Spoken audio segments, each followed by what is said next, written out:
The morning air smelled like rain. I was halfway through my coffee when I noticed the paper sticking out of my mailbox, crisp, official-looking, printed in red ink. My stomach tightened. Asterisk greater than notice of violation unauthorized operation of a public botanical garden. Asterisk I blinked. Then read it again. And again. Asterisk botanical garden?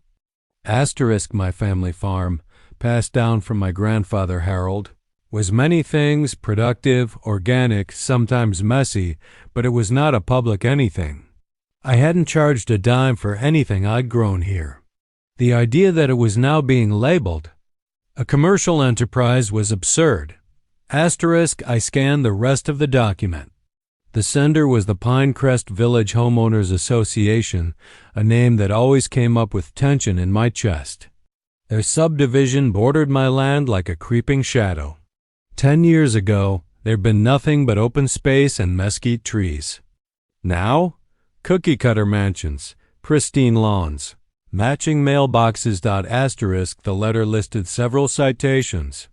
Unregistered greenhouse unapproved. Traffic levels, unauthorized commercial exchange, non-standard structures, asterisk, and finally, visually disruptive rainwater collection, asterisk. I let out a low, humorless laugh. Rain barrels. That's what it had come to. My phone buzzed. Greater than Tyler. Just got mine too. You believe this? Botanical garden?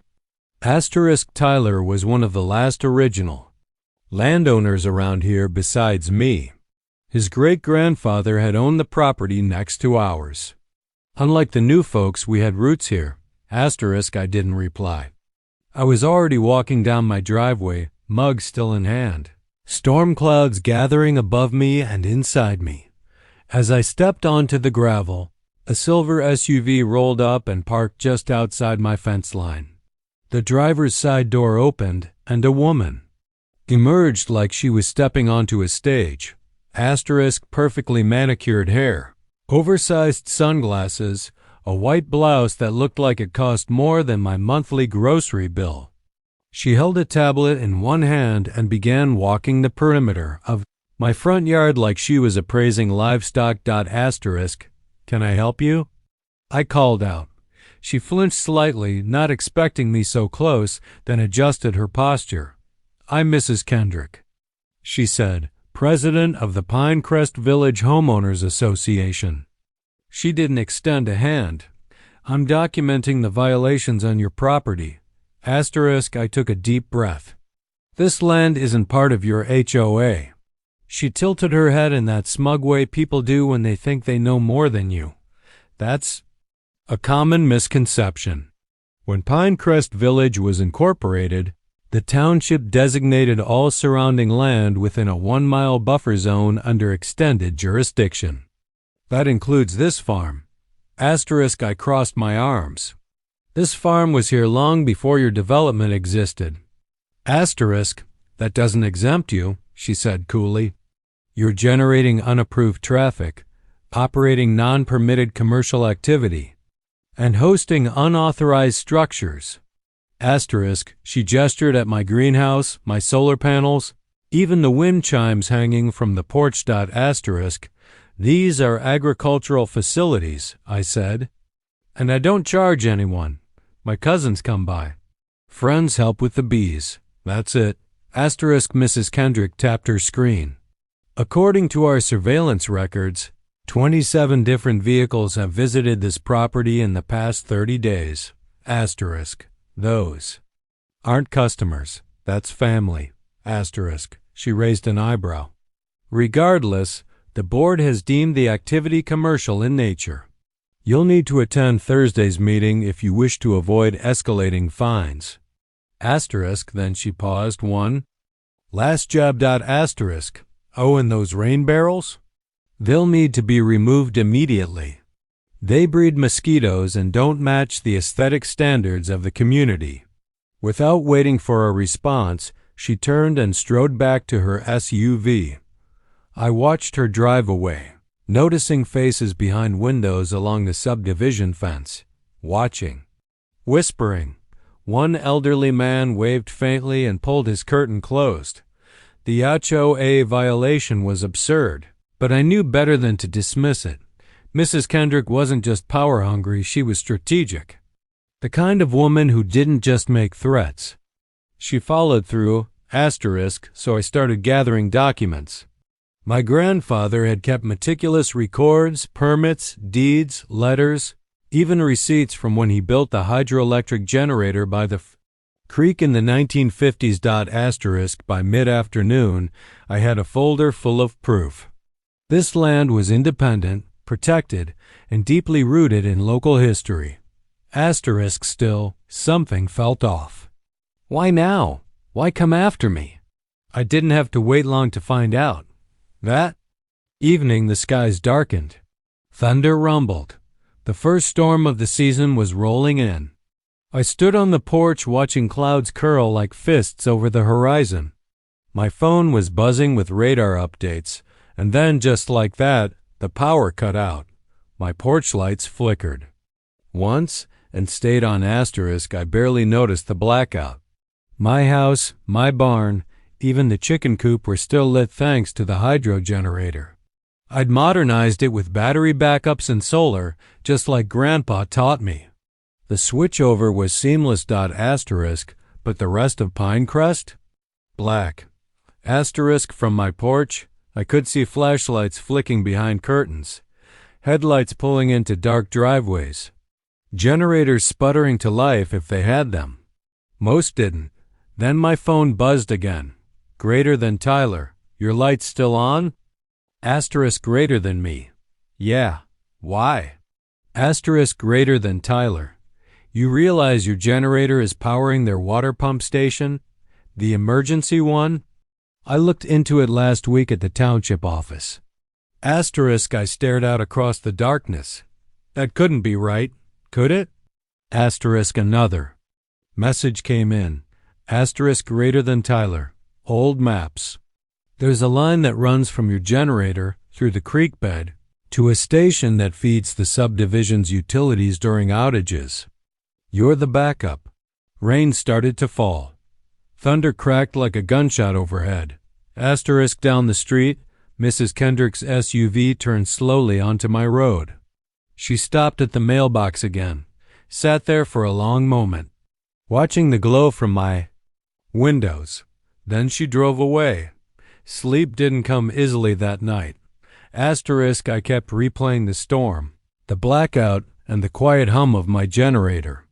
If Tyler was right, if my generator really was connected to the HOA's emergency system, then this wasn't just about my rain barrels and tomato plants. This was about control. This was about leverage. By sunrise, I was in my study, pulling apart drawers and unlocking my grandfather's old roll-top desk. It was like searching through a time capsule. Yellowed maps, ink-stamped deeds, diagrams with curled corners. And there it was, a formal agreement between the township and Harold Blake, my grandfather. Dated 1979. Greater than permission granted for. Auxiliary energy conduit to service municipal pumping station via private hydroelectric infrastructure on Blake property. I stared at the signature. Township clerk? County engineer. Harold Blake. They'd connected my generator to the town pump station after the blizzard of '78, when this farm was the only place with power for miles. But here's the kicker. The document included a clause requiring compensation, a small annual payment, ongoing maintenance, access logs, none of which I or my parents had ever seen. Then came the sound of tires on gravel. Multiple sets. I opened the curtain just in time to see a caravan of cars pulling up Mrs. Kendrick's SUV, a black county vehicle, and 3 more sedans filled with people carrying clipboards and cameras. I stepped out to the porch, folder of documents in hand, heart thudding in my chest. War had arrived at my doorstep, and they had no idea I was the one who held the master switch to their kingdom's lights. They came in like a phalanx, shoulders squared, clipboards at the ready, cameras rolling.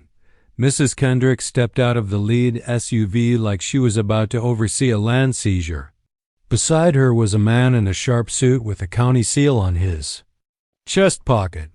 The others wore business casual, but their eyes were calculating. I stepped off my porch before they could get too close. "I'm Mr. Reynolds," said the suited man, offering a handshake. "County Assessor's Office." "And I believe you've met the rest of us," Mrs. Kendrick added, lips tight. "We're here to inspect what we believe is an unauthorized power generation facility." I held up the documents I'd pulled from Grandpa Harold's files. "This system's been permitted since 1952, hydroelectric, private, maintained legally." And I paused for effect. "There's no record of me ever joining your HOA. Mrs. Kendrick's smile didn't even twitch. "That's where you're mistaken. The 1985 development agreement granted Pinecrest jurisdiction over all adjacent land within township boundaries, your property included." Before I could answer, a voice cut in from behind the crowd. A thin man with wire-rimmed glasses and a briefcase. "Walter Green," he said. "HOA legal counsel. If you'd like, I can show you the clause in question." "I'd like to see that," I said. "But I'll also be consulting my attorney." Before they could answer, my phone buzzed again. "Greater than Tyler. Don't sign anything. I'm on my way with the maps. You need to see this." Thunder cracked behind them like a warning shot. Mrs. Kendrick flinched ever so slightly. Reynolds took a cautious step back.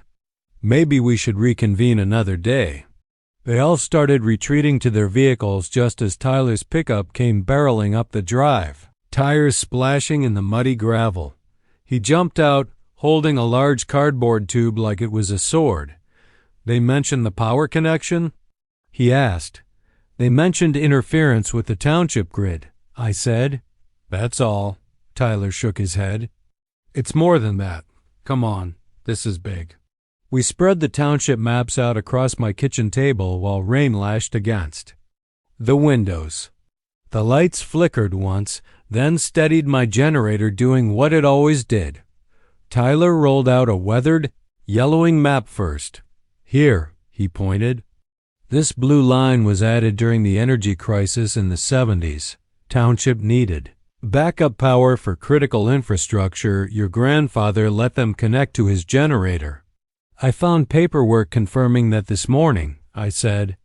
Sliding the folder over, Tyler nodded, then unrolled a second.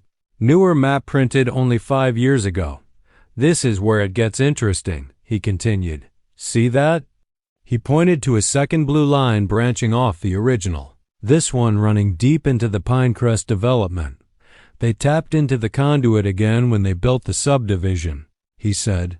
"Except this time, there's no easement. No compensation, no recorded permission." My stomach turned. "They've been feeding off my system for decades," I said. "Exactly." "And they never told you? Never paid for maintenance? Never even mentioned it?" I stared at the tangled lines. "Of ink?" My breath shallow. "All these years, and I've been footing their emergency power bill without even knowing it." "And now," Tyler added, "they're trying to shut you down before you figure it out." The next morning, I drove through Pinecrest Village on my way to the county records office. The storm had knocked out power across half the county. Crews were working overtime, but you could tell where the real problem was. Generators buzzed outside several houses. Others had nothing, no lights, no running water. I even spotted a homeowner hand-pumping water from an emergency spigot. When I arrived at the records office, Diane, the same clerk who had helped me before, welcomed me with a tired smile. "You." "Again," she said, recognizing me instantly. "Back for more history," I said. She chuckled and pulled more files. "Your grandfather, Harold, he was one of the smartest people I ever met. Everyone laughed at him when he built that generator. Until the blizzard of '78. You remember that?" I asked. "I was here," she said proudly. The whole township shut down, roads impassable, power lines frozen solid. But your barn stayed warm and bright. We moved emergency services in there for 3 days. I leaned on the counter. Did he know they connected his generator to the new development? Diane hesitated. There was supposed to be a formal agreement, but after Harold passed, it just never happened. No one followed up. I think the developers decided it was easier to use what was already working. She handed me a stack of copies. Everything you need's in there. By the time I got back, there was a news van parked near my mailbox. A reporter and cameraman were interviewing Mr. Finch, my elderly neighbor who lived in the first Pinecrest house. My wife's oxygen machine needs steady power, he was saying. Every time the power goes out, it's this farm that keeps her alive. I figured people ought to know. I approached cautiously. The reporter turned. You the owner? She asked. Rebecca Chun, Channel 8 News. We're covering the blackout. Sounds like your generator played a crucial role? Before I could answer, Mrs. Kendrick's SUV screeched into view and came to a hard stop. She jumped out, face red, heels sinking into the wet gravel. This is private property, she barked. The HOA did not authorize media interviews. Rebecca replied calmly, We're not on HOA property. We're speaking with residents affected by the outage. Mrs. Kendrick whirled on me. You called the news? I just got here, I said. And I don't need your permission to speak. Then Mr. Finch stepped forward, his voice shaky but firm. My wife would be in the hospital if it weren't for this farm's power. You all like to pretend you run this place, but you don't. He does. Rebecca's eyes lit up. Did you say your house has emergency power from the farm? Yep, Mr. Finch said. They installed a little gray box back when we moved in. Said it was for medical needs. It's kept us alive more than once. Mrs. Kendrick's mouth opened, then closed again. She looked like she was about to explode. HOA board meeting was packed out. Residents stood in the back.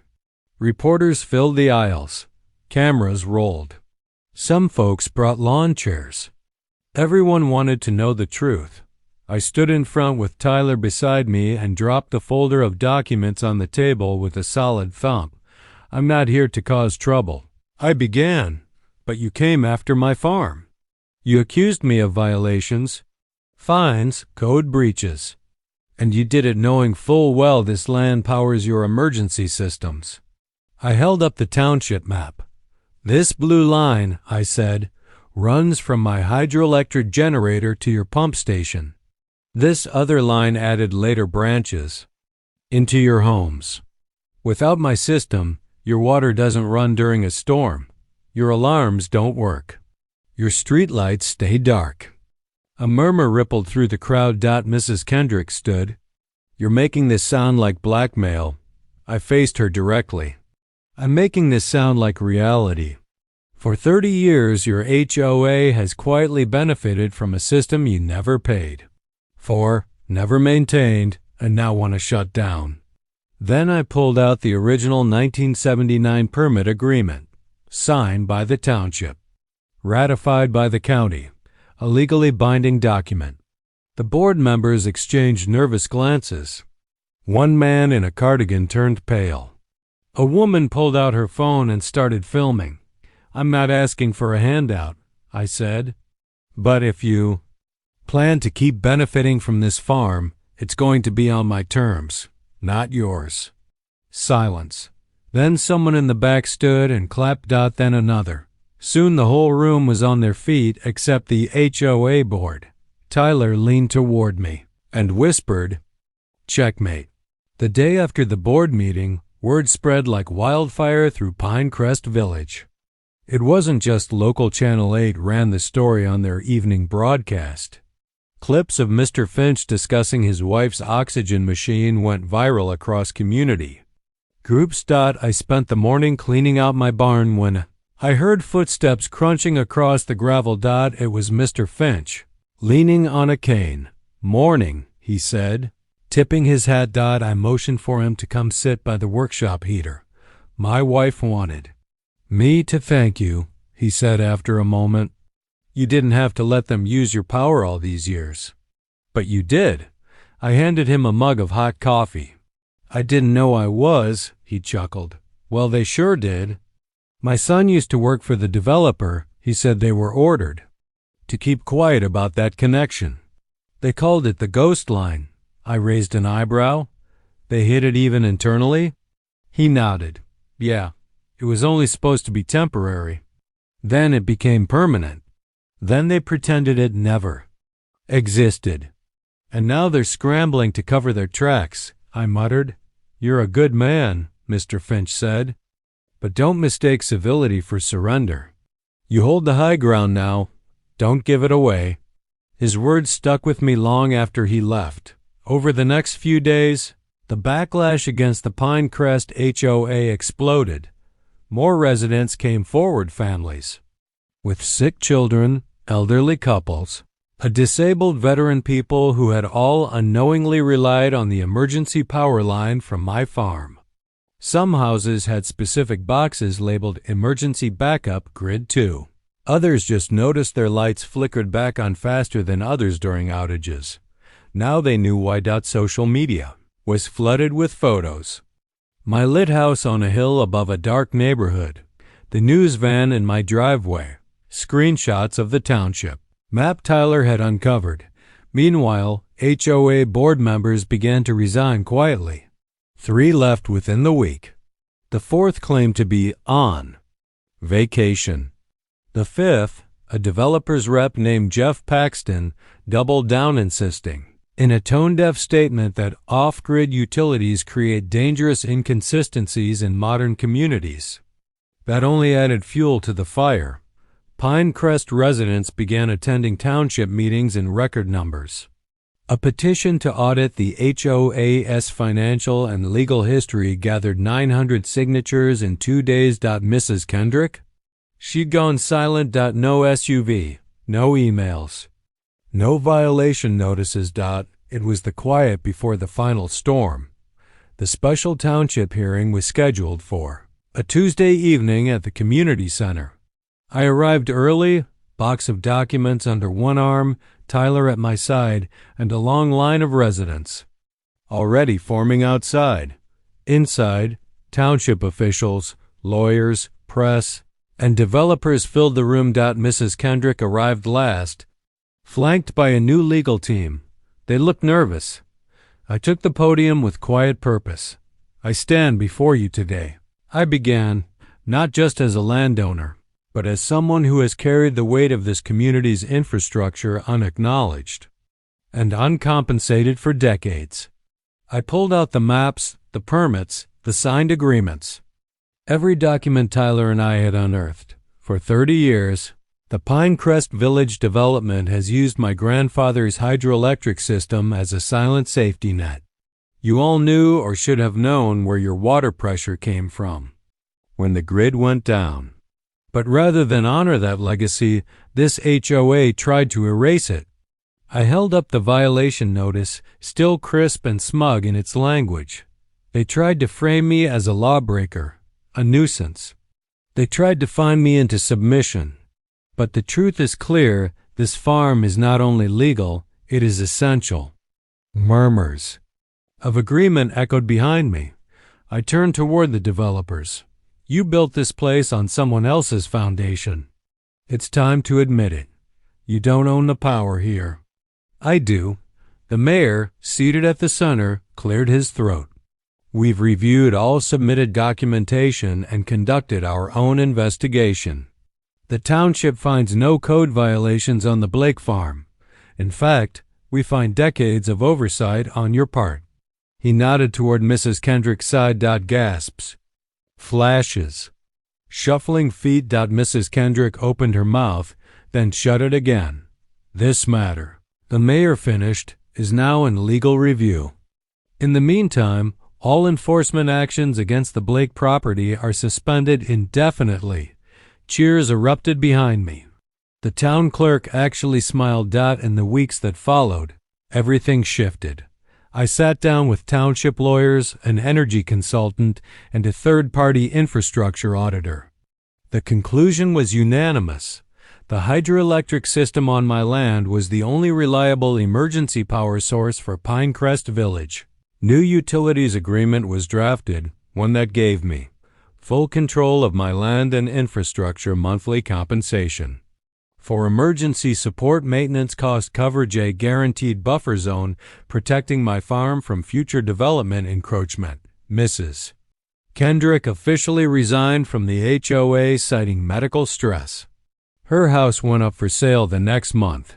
North Star Development's condo expansion plan was shelved indefinitely. Without guaranteed water and power redundancy, they couldn't meet county requirements. Residents of Pinecrest began showing up to help on the farm, kids picking apples, retirees tending the herb garden, teenagers learning how to harvest honey.